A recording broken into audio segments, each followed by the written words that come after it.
მოგესალმებით. მინდა გამოვიხმაუროთ საქართველოს პროკურატურაში გუშინ გამართულ ბრიფინგს კივით არგამაძის კვლეობის მცდელობის საქმესთან დაკავშირებით. ბრალდებულმა დარჩხი შუაშულმა მიცემული ჩვენებით დაადასტურა, რომ მან 2016 წელს დავალება კივით არგამაძის თვალთვალის შესახებ მიხეილ სააკაშვილისა და გიალ ორთქიფანიძის ჩართულობით მიიღო. შეგახსენებთ, რომ კივით არგამაძის ავტომობილის აფეთქება, რაც საბედნიეროდ მსხვერპლის გარეშე დასრულდა, იყო 2016 წლის საპარლამენტო არჩევნებამდე 3 დღით ადრე მომხდარი უმძიმესი აქტი, რომელიც მაღალი ალბათობით არჩევნების შედეგებზე ზემოქმედებას ესახავდა მიზნად. ამ დანაშაულში მიხეილ სააკაშვილისა და გიალ ორთქიფანიძის კვალის გამოკვეთა დამაფიქრებელია და გამოძიების განსაკუთრებული ინტერესის საგნად უნდა იქცეს. დაგვეთანხმებით უცნაურია, რომ პირმა, რომელიც 2016 წელს წინა საარჩევნო უმძიმესი პროვოკაციის მოწყობაშია ბრალდებული და რომელსაც საქართველოში 18 წლიანი პატიმრობა ემუქრება, 26 ოქტომბრის საპარლამენტო არჩევნებამდე 2 კვირით ადრე, ეგრეთ წოდებული მწვანე საზღვარი გადმოგვეთა და საქართველოში უკანონოდ შემოსვლას გეგმავდა. გონიურულია ვარაუდი, რომ ასეთ ნაბიჯზე ადამიანი მხოლოდ ჩანტაჟის და ანალოგიური დავალების შესრულების მოთხოვნის პირობებში შეიძლება წავიდეს. რადიკალურ ოპოზიციაში ძალიან კარგად იციან რეალური პარტიული რეიტინგები. ყველა მიცის, რომ ქართული ესმის რეიტინგი დაახლოებით 60%-ს შეადგენს და კოლექტიური ნაციონალური მოძრაობა კიდევ ერთი უმძიმესი მეცხრე საარჩევნო მარცხისთვის არის განზრებული. ამ ფონზე მათ პარტიულ ოფისებში არ წყდება საუბარი პროვოკაციების მოწყობასთან დაკავშირებით, რამაც მათი გათვლით არჩევნების მიმდინარეობაში კორექტივები უნდა შეიტანოს. ბრალდებულ დარჩოხი ჩოაშვილის საქართველოში უკანონოდ შემოსვლის საერთო მცდელობის და რადიკალური ოპოზიციის პარტიულ ოფისებში მიმდინარე საუბრების ფონზე მოუწოდებ ყველა სამართალდამცავ უწყებას მომდევნო 2 კვირის განმავლობაში განსაკუთრებული სიფრთხილე გამოიჩინონ და პროვოკაციების აღკვეთაზე განსაკუთრებული ყურადღებით იმუშაონ. ყველა ხედავთ, რომ საარჩევნო კამპანია წარიმართება უპრეცედენტოდ ჩვიდ გარემოში, რაც რადიკალიზაციაზე ორიენტირებული კოლექტიური ნაციონალური მოძრაობის წარმატების შანსებს კიდევ უფრო ამცირებს. საარჩევნო გარემო არის თავისუფალი და კონკურენტული, რაც ეუთო ოდირის მიერ გუშინ გამოქვეყნებულმა ანგარიშმაც დაადასტურა. ამ ფონზე გასაკვირი არაა, რომ რადიკალური ოპოზიციის ფიქრი ახლა მთლიანად პროვოკაციებისკენ არის მიმართული. სახელმწიფო დგას მოწოდების სიმაღლეზე და არავის მივცემთ ქვეყანაში არეულობის შემოტანის შესაძლებლობას. მმართველი გუნდი გააკეთებს ყველაფერს იმისათვის, რომ საარჩევნო პროცესები შვიდ გარემოში გაგრძელდეს და ამ მრჩეველმა 26 ოქტომბერს მშვიდ ვითარებაში შეძლოს საკუთარი არჩევანის გაკეთება. მოუწოდებთ რადიკალურ ოპოზიციას თავი შეიკავონ პროვოკაციების დაგეგმისგან, ნებისმიერ პროვოკაციას სახელმწიფოსგან უმკაცრესი პასუხი გაეცემა. დიდი მადლობა. მოგესალმებით, ტელეკომპანია იმედი, ნინი მაისურაძე. მე მინდა გკითხოთ იფსოს კვლევასთან დაკავშირებით, რომელიც ევროკავშირში აპრობირებული მეთოდოლოგიით ჩატარდა ჩვენს ქვეყანაში და გამოიკითხნენ ადვოკატები, მოსამართლეები, პროკურორები და მოსახლეობა.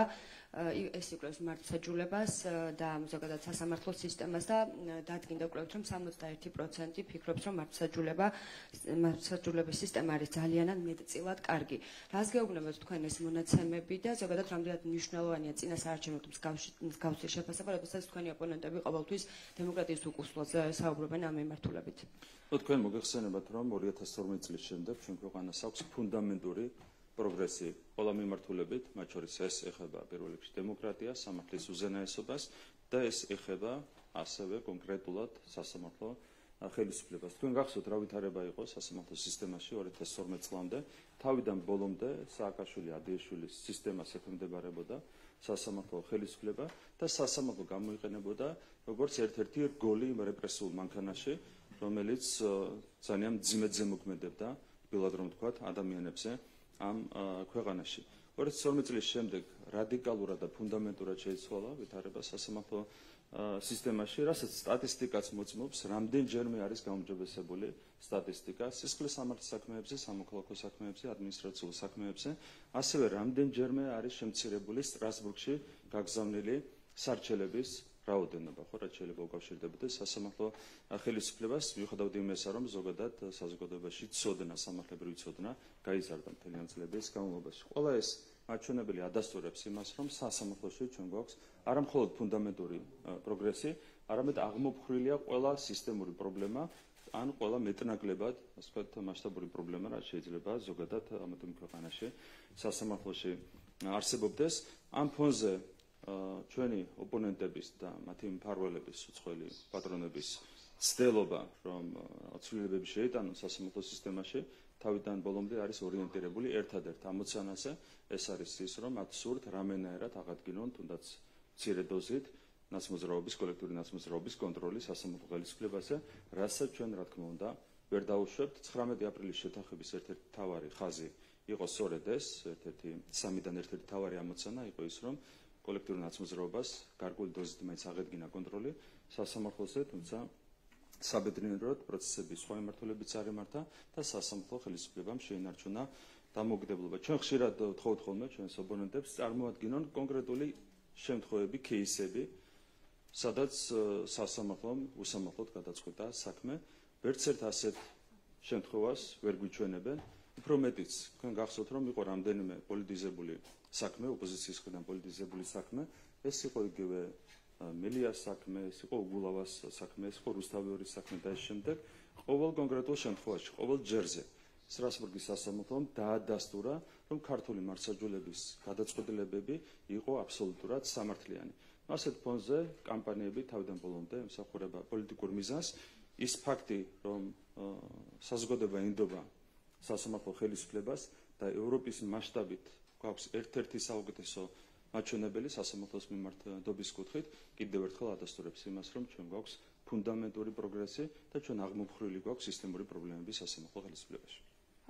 კიდევ ერთ კვლევაზე მინდა გკითხოთ, რომელიც ტელეკომპანია მთავარის მიერ გამოქვეყნდა გუშინ და ვნახეთ, რომ ბარიერის პრობლემის მქონე პარტიების პროცენტები არის მომატებული, როგორც მმართველი გუნდი ამბობს, უხეშ манипуляციად ფასდება მოკლედ ეს შედეგები. ზოგადად სამონტას კვლევა, რომელშიც ოპოზიციიდან ყველაზე მაღალი ნიკა გვარამიას პარტიას დაეწერა და ასევე ვიცით, რომ პარტია გაღარიას პარტიას და ლელოს პარტიასაც ბარიერის გადალახვის პრობლემის ნაცვლად საკმაოდ მაღალი პროცენტები მიენიჭათ. რის წარმოჩენას ცდილობს ახლა ამ კვლევის შედეგებით ტელეკომპანია? რეალურად ეს არის, რაც უწოდებენ, ხელით დაწერილი ეგრეთ წოდებული კვლევის შედეგები. ეგრეთ წოდებული ედისონის კვლევები გვხვდება ხოლმე ფორმულას მიერ და ამას ჩვენ უწოდებთ აბსოლუტურად ობიექტურად გეზერაშვილის სიზმრებს. და მთავარ არხზე გამოქვეყნდა გვარამიას სიზმრები. ეს ხო მთავარი მიზეზი, რატომაც გვარამიას პარტია გაიყვანეს პირველ ადგილზე ოპოზიციაში და გადაასრებინეს, ასე ვთქვათ, ნაციონალური მოძრაობისთვის. ხელი წერენ ასეთ შედეგებს და რა თქმა უნდა, ყველაფერს ფასი არ აქვს. მით უმეტეს, რომ საზოგადოებამ გამოცდილება შეიძინა, თქვენ გახსოვთ, ვერც ერთ წინა შემთხვევაში მათი კვლევები ვერ ახერხებდა არჩევნების შედეგების გამოცნობას. აქედან გამომდინარე, საზოგადოებამ აქაც უნდა გაითვალისწინოს ეს ყველაფერი. ჩვენ ყოველ ჯერზე, როდესაც საუბრობდით საზოგადოებასთან, მოსალოდნელ შედეგებზე ვეუბნებოდით სიმართლეს.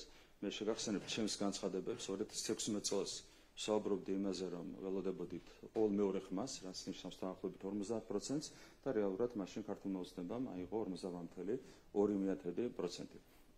ასევე ჩვენ საუბრობდით 2020 წელს იმასთან დაკავშირებით, რომ მე პირადად ვამბობდი, რომ დაახლოებით 90 მანდატს ველოდებოდით და ისე დაემთხვა, რომ ავიღეთ ზუსტად 90 მანდატი 2020 წლის საპარლამენტო არჩევნების საფუძველზე და 2021 წელს მე ვამბობდი მკაფიოდ, რომ ჩვენ ვფიქრობდით წინა არჩევნების 2020 წლის არჩევნების შედეგების გამეორებას და მხოლოდ 1%-იანი იყო ცდომილება ამ ორ არჩევნებს შორის. აქედან გამომდინარე, ჩვენ რასაც ვამბობთ ხოლმე, ეს ყოველთვის მართლდება, იმიტომ რომ არასდროს არ ვატყუებთ არც საკუთარ ამორჩეულს და არც ზოგადად საზოგადოებას. და ახლაც როცა ვამბობთ, რომ დაახლოებით 60%-ია ჩვენი რეიტინგი, ჩვენ რა თქმა უნდა, სრული პასუხისმგებლობით ვაკეთებთ ამ ყველაფერს, იმიტომ რომ როცა დადგება 26 ოქტომბერი, საღამო 9 საათი, 10 საათი, საკუთარ ამორჩეულს და საზოგადოებას თვალებში უნდა ჩახედო და არ უნდა შეგწყვეს, როცა 30%-ს უქვეყნებდი ქართულ ოცნებას და აღმოჩნდება, რომ 60% მიიღო. თუმცა მათ სირცხვილის გზნობა საერთოდ არ აქვს და არც თვალის გასწორების პრობლემა ალბათ არ ექნებათ, უბრალოდ უწყი ადამიანები არიან, ეს არის მათი ერთ-ერთი მთავარი პრობლემა. და ერთსაც კითხავთ, თქვენ უთუოდ ის დასკვნა ახსენეთ, თუმცა უფრო სხვა დრო ვისაუბროთ ამ დასკვნის შესახებ, სადაც ასახული არის მაგალითად ის ფაქტი, რომ მედია გარემო მრავალფეროვანია წინასაარჩევნო, თუმცა პოლარიზებული, ასევე მოხდა ერმილე გიგიაძის გარდაცვალების ფაქტი, რაც მაგალითად ქართულ არასამთავრობო ორგანიზაციების დასკვნებში ვერ მოხდა. აი, რას გეუბნებათ თქვენ ეს ფაქტი და ზოგადად როგორ აფასებთ რამდენად მნიშვნელოვანია მსგავსი ფაქტების მოხვედრა ოდირის ანგარიშში? ეუთო ოდირის შუალედური დასკვნა, რაც პრინციპში მთლიანად ასახავს წინასაარჩევნო გარემოს, არის ჩვენთვის ძალიან მნიშვნელოვანი. ერთადერთი პრობლემა გამოიკვეთა ამ დასკვნაში, რაც ისედაც ყველამ ვიცით, ეს არის პოლარიზაცია. ეს არის პოლარიზაცია პოლიტიკურ სპექტრში და ეს არის პოლარიზაცია მედიაში. ხო, ანუ ეს არის ერთადერთი, ასე ვთქვათ, სისტემური პრობლემა, რაც გვაქვს ჩვენს ქვეყანაში და სწორედ ამ პოლარიზაციის დაძლევას ემსახურება ის გეგმა, რომელიც წარუდგენეთ საზოგადოებას და რომელიც უკავშირდება კოლექტიური ნაცმოძრაობის ანტიკონსტიტუციურად გამოცხადებას. ვიდრე ეს არ მოხდება, ეს პოლარიზაცია ძალაში დარჩება. ერთადერთი პრობლემა გამოკვეთა ოდირმა, ეს არის პოლარიზაცია, რაც შეეხება თავისუფალ და კონკურენტულ არჩევნებს. ვერც ერთ შემთხვევაში ვერ დადგინდა ვერავითარი არსებითი ხარვესი. შესაბამისად, მე ყველას მოვუწოდებ მოემზადონ არჩევნების დღისთვის, ჩვენ მოემზადებით არჩევნებში გამარჯვებისთვის და ოპოზიცია მოემზადოს მორიგი მე-9 მარცხისთვის 26 ოქტომბერს. გამარჯობა, ლელა ჯავახიშვილი, რუსთავი 2. სალომე ზურაბიშვილთან ოპოზიციის კონსულტაციები არ წყდება, ისევ ტექნიკური მთავრობა, ქარტიით გათვალისწინებული რიგარეში არჩევნები ამ საკითხებზე მსჯელობენ და ვიცით, რომ ოპოზიციის შიგნითაც არის აზრთა სხვადასხვაობა. რაზე მიანიშნებს თქვენთვის ეს პროცესი და რა პერსპექტივა აქვს, როგორ გონიათ?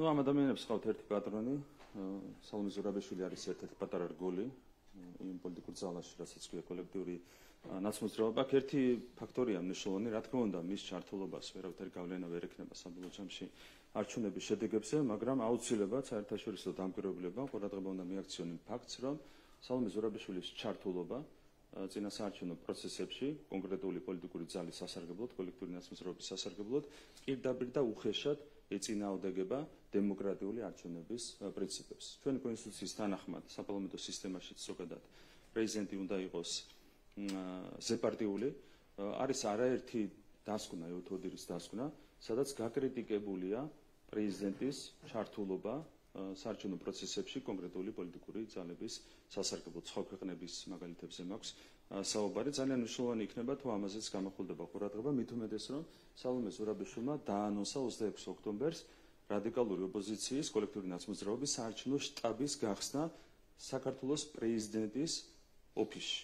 წარმოიდგინეთ სახელმწიფო ინსტიტუტის შენობას, პირდაპირ პრეზიდენტის ინსტიტუტის შენობას იყენებს იმისათვის, რომ გაიხსნას კოლექტიური ნაცმოძრაობის საარჩევნო შტაბი, ერთად ვიზეიმოთ გამარჯვება, ასეთი განცხადება გააკეთა, სინამდვილეში ერთად მოუწევთ იზეიმონ ძალიან მძიმე მარცხი, მორიგი მე-9 მარცხი, რასაც განიცდის აუცილებლად კოლექტიური ნაცმოძრაობა და წინასწარ ულოცავ ამ მორიგ მარცხს სალომე ზურაბიშვილს და მის მეგობარ პარტიას. მოგესალმებით, საზოგადოებრივი მაუწყებლის პირველი არხით ამონაწიკლაური, სალომე ზურაბიშვილის თან გამართული კონსულტაციების საკითხს გავაგრძელებ. მსჯელობენ ტექნიკურ მთავრობაზე, პრემიერ-მინისტრობის კანდიდატებზე, თავად სალომე ზურაბიშვილსაც აქვს ნათქვამი, რომ მას ყავს უკვე შერჩეული კანდიდატურა და მან უნდა შესთავაზოს ოპოზიციას ეს კანდიდატურა. ასევე გაჩნდა ინიციატივა, რომ მაგალითად გიგი უგულავამ თქვა, რომ პრემიერ-მინისტრობის კანდიდატო თავად სალომე ზურაბიშვილი დავასახელოთო. ანუ რას უკავშირებთ ზოგადად არჩევნებამდე დაწყებულ მსჯელობას ტექნიკური მთავრობის ზე ფიქრს თუ პრემიერ-მინისტრობის კანდიდატების ძიებას? ეს არის ერთგვარი წინასაარჩევნო პიარული ტრუგები, თუმცა არავითარი ფასი არ აქვს ამ ყველაფერს, მათ შორის სალომე ზურაბიშვილის პერსონალური რეიტინგის გათვალისწინებით და მთლიანად კოლექტიური ნაცმოძრაობის რეიტინგის გათვალისწინებით და მე მინდა შეგახსენოთ, რომ უკვე ნოემბრის ბოლოს, დეკემბრის დასაწყისში იმის დამიხედვით, რომ როდის ჩაინიშნება პარლამენტის პირველი სხდომა, ახლად არჩეული პარლამენტის პირველი სხდომა, მეორე დღესვე სალომე ზურაბიშვილი აღარ იქნება პრეზიდენტის თანამდებობაზე, იმიტომ რომ მას მოუწევს იმპიჩმენტის წესით დატოვოს პრეზიდენტის თანამდებობა. რა თქმა უნდა, იმპიჩმენტს აქვს ერთგვარი სიმბოლური დატვირთვა, გამომდინარეობიდან რომ იქიდან ერთ თვეში მაინც გავიდოდა სალომე ზურაბიშვილს ვადა, თუმცა ძალიან მნიშვნელოვანია, რომ მოღალატემ იმპიჩმენტის გარეშე არ დატოვოს თანამდებობა. კონსტიტუციის დამრღვევმა პრეზიდენტმა სწორედ იმპიჩმენტით უნდა დატოვოს პრეზიდენტის თანამდებობა, რასაც უზრუნველყოფს ქართველი ხალხი, რომელიც შესაბამის მანდატს მიანიჭებს ქართულ ოცნებას.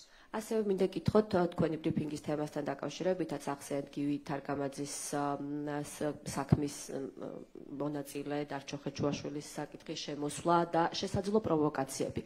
რა ტიპის პროვოკაციებს შეიძლება ვარაუდობდეს მმართველი გუნდი წინასაარჩევნოდ, როდესაც 2 კვირაა დარჩენილი? კი, ჩვენ არ გამოვიცხადთ ისეთ უმძიმეს პროვოკაციებსაც კი, რომელიც დაიგეგმა 2016 წელს. მე შეგახსენებთ რა მოხდა მაშინ. 2016 წლის არჩევნებამდე 3 დღით ადრე სადეს გივი თარგამაძის სკოლობა აფეთქეს მისი ავტომობილი საბედნიეროდ ეს პროვოკაცია დანაშაული დასრულდა ამ მსხვერპლის გარეშე. ჩვენ არ გამოვრიცხავთ ასეთ პროვოკაციასაც კი, ასეთ დანაშაულსაც კი, იმის გათვალისწინებით, რომ რადიკალურ ოპოზიციაში არის სრული ისტერიკა. მათ აქვს ზუსტი მონაცემები, იმასთან დაკავშირებით, რომ მხოლოდ ორ პარტიას აქვს რეალური პერსპექტივა გადალახოს საარჩევნო ბარიერი და მათი შედეგიც არის 20%-ზე ოდნავ მეტი. წარმოიდგინეთ, ამ ხელისუფლებაზეა საუბარი. აქეთ არის 60%, იქით არის დაახლოებით 20%. ამ პირობებში საკონსტიტუციო უმრავლესობაც არის აბსოლუტურად რეალური ქართული ოცნებისთვის. თქვენ შეგიძლიათ წარმოიდგინოთ, როგორი ისტერიკა ახლა კოლექტიური ნაცმოძრაობის პარტიულ ოფისებში. ასეთ პირობებში, რა თქმა უნდა, ვერავითარი ტიპის პროვოკაციას და დანაშაულს ვერ გამოვრიცხავთ, ისეთ უმძიმეს დანაშაულსაც კი, როგორც იქნა ჩადენილი 2016 წელს არჩევნებამდე 3 დღით ადრე. სხვათა შორის გავსი ტიპის ბრიფინგი მე ჩავატარე დაახლოებით 1 თვის წინ და მაშინ ერთ-ერთი მაგალითი რაც გავიხსენე, იყო სწორედ თარგამაძის კვლელობის მცდელობა და საინტერესო და უცნაურია, რომ აქედან ცოტა ხანში მწვანე საზღვრის, ეგრეთ წოდებული მწვანე საზღვრის გადმოგვეთას ცდილობს სწორედ ის ადამიანი, რომელიც არის ბრალდებული ამ საქმეში. თქვენ წარმოიდგინეთ, უბრალოდ თქვენ თვითონაც გაანალიზეთ, 18 წელი გემუქრება ქვეყანაში, ასეთ რისკზე მიდიხარ და შემოდიხარ მწვანე საზღვარზე. ასეთ შემთხვევაში შეიძლება ერთ-ერთი რამ მოხდეს, ხო? ხარ შანტაჟის ქვეშ და გაქვს მორიგი დავალება მიღებული. რა თქმა უნდა, ამას სჭირდება დამტკიცება გამოძიების საფუძველზე, მაგრამ ეს ლოგიკური დასკვნები არის, მე მგონი, ძალიან სამართლიანი და ეფუძნება კონკრეტულ გარემოებას. კიდევ ერთი კითხვა მინდა დაგისვათ. მუდმივად საუბრობს მართველი გუნდი გარე ჩარევებთან დაკავშირებით და მაგალითად ასახელებ თუნდაც იგივე ევროპარლამენტის რეზოლუცია, თუნდაც იგივე სანქციებთან დაკავშირებით საუბარი. პარალელურად გვესმის საუბრები არჩევნების შესაძლო გაყალბებასთან დაკავშირებით არჩევნებამდე. როგორ ფიქრობთ, რისთვის ემზადება რეალურად არჩევნების შემდეგ ოპოზიცია ქვეყნის შიგნით და როგორი იქნება ემზადებიან თუ რა აქციებისთვის თუ ასე შემდეგ და როგორი იქნება ასეთ შემთხვევაში მართველი გუნდის პოლიტიკა? ეს ხო ბუნებრივია, წარმოიდგინეთ, მთელი ამ პერიოდის განმავლობაში ატყუებენ საკუთარ ამორჩეულ საზოგადოებას, რომ ქართულ ოცნებას აქვს 30%, 35%, ზოგი 20-25%, ამაში ერთმანეთს წარეულები არიან, როცა იტყუებიან რეიტინგებთან დაკავშირებით, ერთმანეთშიც ვერ ათანხმებენ ამ პროცენტებს, ანუ 20-დან 35%-მდე მერყეობს 38 დაგვიწერეს ამას წინათ ერთ-ერთ კვლევაში, ანუ სადღაც 20-დან 40%-მდე მერყეობს მათი, ასე ვთქვათ, თქმით, ჩვენი რეიტინგი. ანუ ატყუებენ 2 თვე, 3 თვე საკუთარ ამორჩეულს, საზოგადოებას მთლიანად და რაღაც უნდა გაიმართლონ თავი.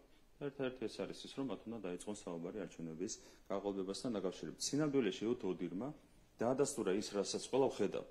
უპრეცედენტოდ შვიდია გარემო არის თავისუფალი და კონკურენტული, პარტიები დარეგისტრირდნენ ყოველგვარი დაბრკოლების გარეშე, რეკლამას ათავსებენ ყოველგვარი დაბრკოლების გარეშე, კამპანიას ატარებენ ყოველგვარი დაბრკოლების გარეშე, არჩევნები არის თავიდან ბოლომდე თავისუფალი და კონკურენტული, ხო? ანუ ყველა თვალსაზრისით არის სამართლიანი გარემო უზრუნველყოფილი და კიდევ ერთხელ ვიტყვი, რომ უპრეცედენტოდ შვიდია ეს გარემო, ხო?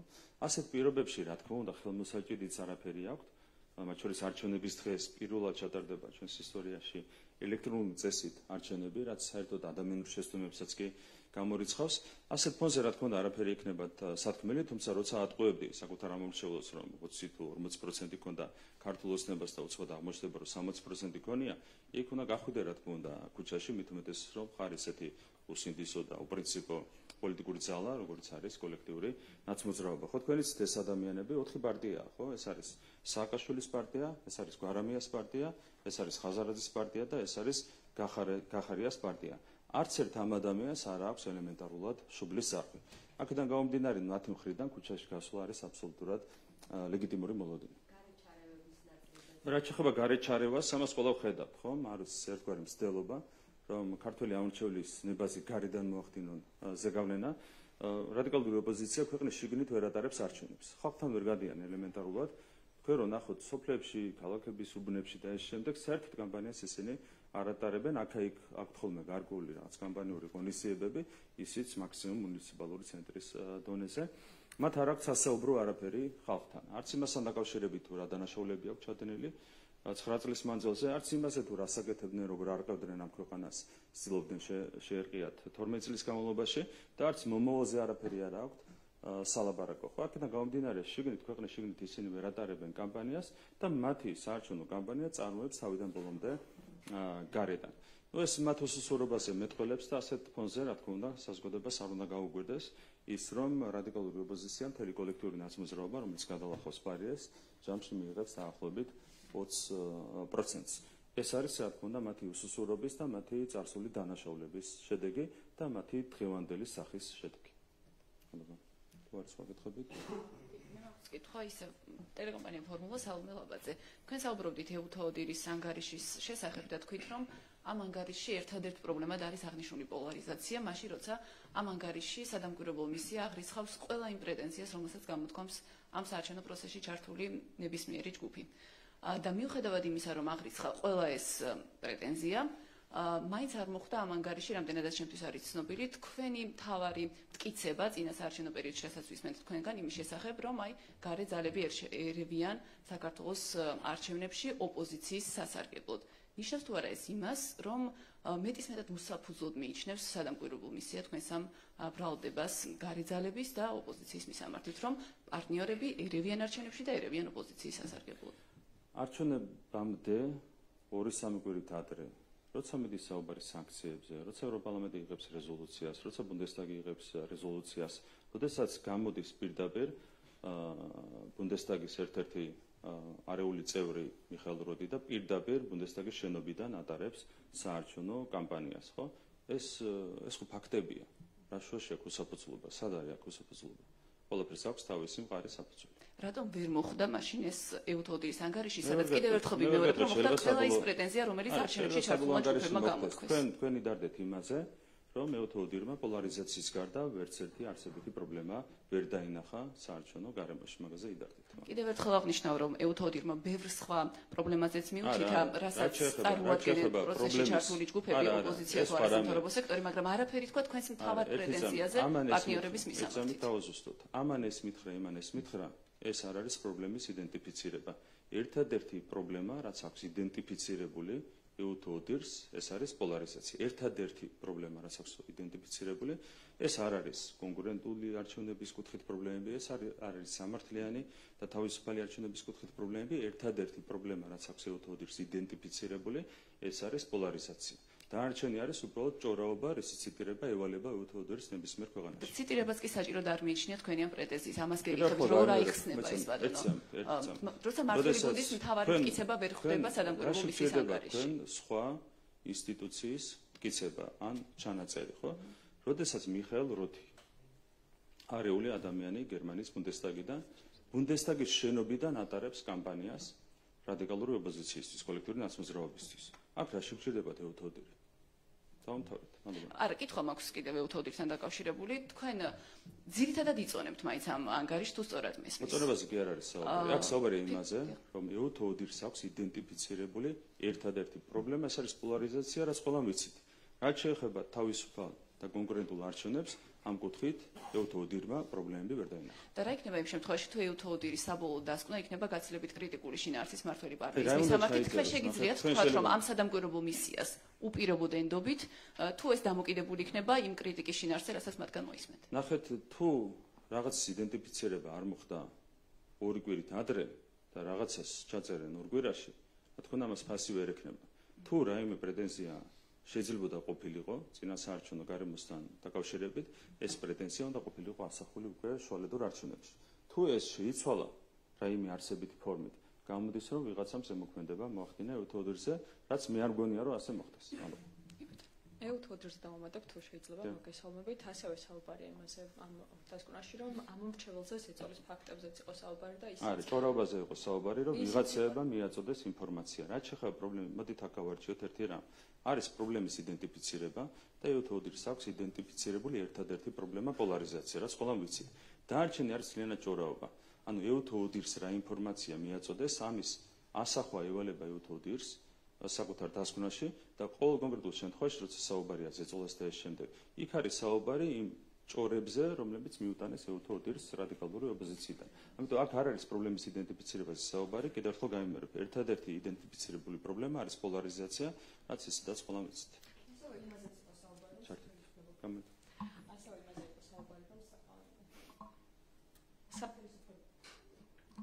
სახელმწიფო პარტიებმა ომსა და მშვიდობას შორის დააყენეს არჩევანი ამ ნაწილზეც იყო ამ დასკვნებში საუბარი ამ ნაწილზეც რომ გითხრათ. რაც ძალიან მნიშვნელოვანია, იმიტომ რომ საზოგადოებამ უნდა გააკეთოს არჩევანი იმ ობიექტური რეალობის გათვალისწინებით, რაც არის ჩვენს ქვეყანაში, ჩვენი ქვეყნის გარშემო.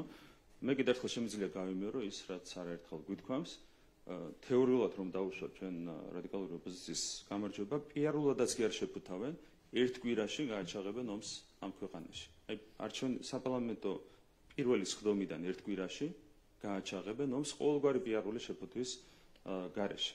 აქედან გამომდინარე, ეს არჩევანი და ეს სარეფერენდუმო საკითხი არის სრულიად ლეგიტიმური, სინამდვილეში ეს არის თავარი საკითხი, თავარი მიზეზი, რატომაც პატრონები გარედან ცდილობენ ხელისუფლებაში დააბრუნონ კოლექტიური ნაცმოძრაობა, არის სწორედ ის, რომ ისინი გაბრაზებული არიან ქართულ ოცნებაზე, გაბრაზებული არიან ომის არ გაჩაღების გამო, მეორე ფრონტის არ გახსნის გამო და ერთ-ერთი მიზანი, რაც ამოძრავებთ მათ პატრონებს, არის ის, რომ უნდა ძალაუფლება დაუბრუნონ კოლექტიურ ნაცმოძრაობას იმისათვის, რომ მათ კიდევ ერთხელ მორიგჯერზე გახვიონ ქვეყანა ომში.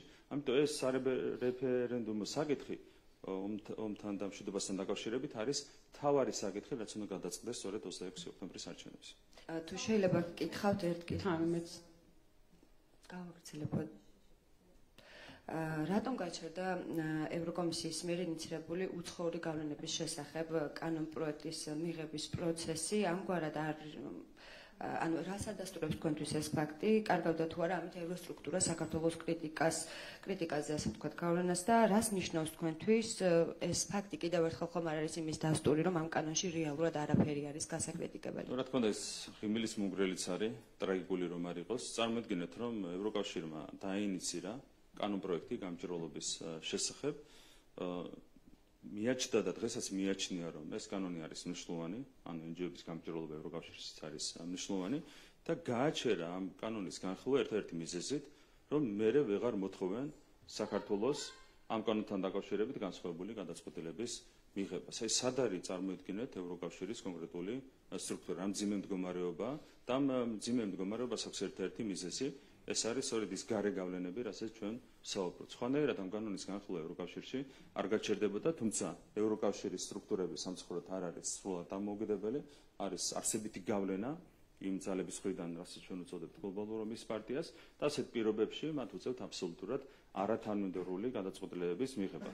მიაჩნიათ, რომ რაღაც კანონი არის მნიშვნელოვანი ევროკავშირისთვის, მაგრამ ვერ იღებენ ამ კანონს იმის გამო, რომ არ უნდათ იგივე კანონის მოქმედება საქართველოში. ეს არის ტრაგიკომიკური მოვლენა, ასე ვიტყოდი. ერთი კითხვა მექნება, თუ შეიძლება. ჩართეთ. ერთად არ ერთად. ისმის ხო ჩემი ხო. მოკლედ სალომე ზურაბიშვილის გზავნილობთან დაკავშირებით მაინტერესებს, რომელმაც გუშინ ისაუბრა, რომ არჩევნების მნიშვნელობაზე და ამბობს იმას, რომ ახლა ეს არჩევანი ჩვენზეა დამოკიდებული, უნდა ავირჩიოთ ისეთი ქვეყანა, სადაც არ იქნება ცენზურა და არ იქნება თავისუფალი აზრის გამოხატვა შეზღუდული. მოკლედ შეიძლება ითქვას, რომ სალომე ზურაბიშვილი პირდაპირ მიუთითებს იმაზე, თუ თქვენი ხელისუფლება დარჩება ქვეყანაში, ეგ იმას გულისხმობს და ნიშნავს, რომ ქვეყანაში იქნება ცენზურა და არ იქნება გამოხატვის თავისუფლება დაცული. აი ამას ასეთ მწვავე კრიტიკას და გზავნილებს სალომე ზურაბიშვილის მხრიდან თქვენ როგორ შევასებთ? ამ დროს სალომე ზურაბიშვილის სურვილია ხელისუფლებაში დააბრუნოს ის პოლიტიკური ძალა, რომელიც სწორედ ცენზურით, ტელევიზიების იმიტაციებით გამოირჩეოდა. 2012 წლამდე მათ დაამყარეს სრული მედია მონოპოლია საქართველოში და სალომე ზურაბიშვილს უნდა რომ მისი ეს პოლიტიკური ძალა, კოლექტიური ნაცმოძრაობა დაბრუნდეს ხელისუფლებაში. აქედან ჩანს, რომ ეს არის თავიდან ბოლომდე ფარსი, თუმცა ძალიან დიდ დროს უთმობთ, მე მგონია, სალომე ზურაბიშვილს, რომელიც დაახლოებით თვენახევარში აღარ იქნება ის თანამდებობაზე იქნება გადაყენებული კონსტიტუციის თელი სიმკაცრით, იმპიჩმენტის წესით საკუთარი თანამდებობიდან. კი ბატონო, გამარჯობა, მთავარი არხი მაგდა მაისურაძე. ექსპორტის განვითარების ასოციაციაში აცხადებენ, რომ რუსული კანონის მიღების გამო ქართულ ექსპორტიორებს ევროპელი პარტნიორები ახალ ხელშეკრულებებს აღარ გაუფორმებენ, რადგან მათთვის გაუგებარია ქვეყნის კურსი, რამაც გამოიწვია ამ ურთიერთობებში ნდობის დაკარგვა. თქვენ რომ გითხრათ, რას ნიშნავს ეს და რა საფრთხე შეიძლება ამან შეუქმნას ქართულ სავაჭროს სივრცეს? ეს არის კოლექტიური ნაცმოძრაობის დანამატი და სერიოზულ კომენტარს რა თქმა უნდა მათ განცხადებაზე ვერ გავაკეთებ. რაც შეეხება ჩვენს ქვეყანას, მის ეკონომიკას, მის იმპორტ-ექსპორტს, ჩვენ გვაქვს ფუნდამენტური ზრდა ამ წლების განმავლობაში. მარტო ეკონომიკა გაიზარდა 4 წლის მანძილზე 40 მილიარდი ლარით, ეს პირდაპირ აისახა იმპორტზე და ექსპორტზე, ეს აისახა დასაქმების მაჩვენებლებზე, სიღარიბის შემცირებაზე და ესე შემდეგ. ეს არის რეალობა. რაც შეეხება კოლექტიური ნაცმოძრაობის ამ დანამატის განცხადებას, არავითარი ფასი ბუნებრივი არ აქვს. მით უმეტეს ამ რეალობის პირობებში, რასაც საუბრობთ. ან თქვენ გამორიცხავთ იმას, რომ შესაძლოა ჩვენმა ევროპელმა პარტნიორებმა ახალი ხელშეკრულებები მართლა აღარ გაგვიფორმოს. ეს არის ჩვეულებრივი ფარსი, ანუ არის ორგანიზაცია, რომელიც არის კოლექტიური ნაცმოძრაობის ჩვეულებრივი დანამატი და მათ ამ განცხადებას შესაბამისად არავითარი ფასი არ აქვს. მადლობა.